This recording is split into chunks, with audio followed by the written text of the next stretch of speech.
الفراخ بالرز البسمتي. انا جبت صدور الفراخ وقطعتها، وبعدين تبلتها بالملح والفلفل والكمون والزعتر والليمون ونقطتين خل وزعتر فريش طبعا، وقطعت عليها فلفلايه كبيره وطماطميه كبيره وثوم مفروم وقرفه، وسبتها تتبل نص ساعه كده معايا. وهبتدي بقى اعمل الاول الرز البسمتي علشان اسويه، انا يا اما اسلقه يا اما اسويه نص سلقه كده بس، علشان احطه بعد كده في الطاجن مع الفراخ يكمل في الفرن سوا. فانا دلوقتي هحطه بس يستوي معايا نص سلقه، يعني يا اما احطه في ميه مغليه على طول ويستلق كده عادي بملح وخلاص، يا اما انا طريقتي بشوحه في زبده الاول كده شويه تشرب الزبده،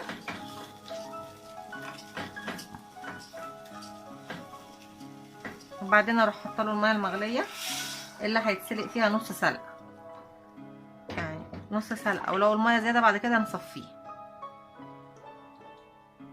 ونسيبه يغلي، ونحط له شويه كركم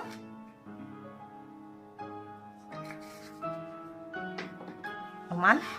انا حاطه ملح طبعا على الفراخ، بس ده ملح الرز بقى نملحه كده شويه ونسيبه يغلي غلوتين لحد ما نحس ان هو بقى نص سوا، وبعدين نرجع نشوف هنعمل ايه. خلاص كده انا طفيت على الرز، بقى نص سوا يعني، عشان الرزايه نفسها بقى طولت معايا، بعرف كده اكمل بقى بالبخار في الفرن مع الفراخ عشان يتشرب من طعم الفراخ. ابتدي بقى ارص الفراخ هنا. طبعا انا دي عاملاها بقالي ساعه بس كده في التتبيله، فممكن احط معاها التتبيله عادي كلها. وحطيت برضو في التتبيله رشه قرنفل صغيره قوي تدي طعم برضو مع الرز عشان يبقى كأنه رز خلطة كده.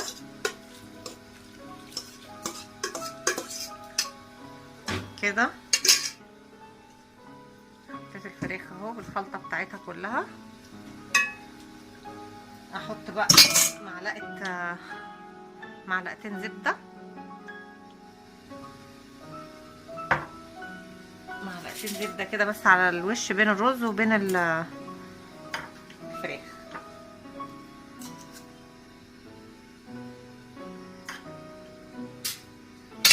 وبعدين اروح جايبه الرز وحاطه فوقيها،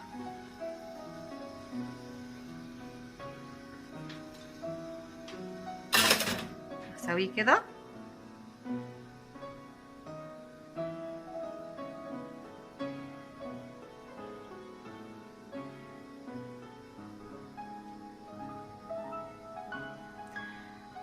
واغطيه بورق الفويل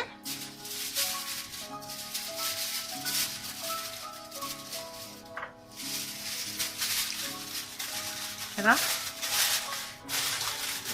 وادخله الفرن واسيبه ساعة. حتى لو قعد ازيد من كده مفيش مشكلة خالص يعني، بس هو ساعة هيستوي يبقى حلو قوي على درجة حرارة 180.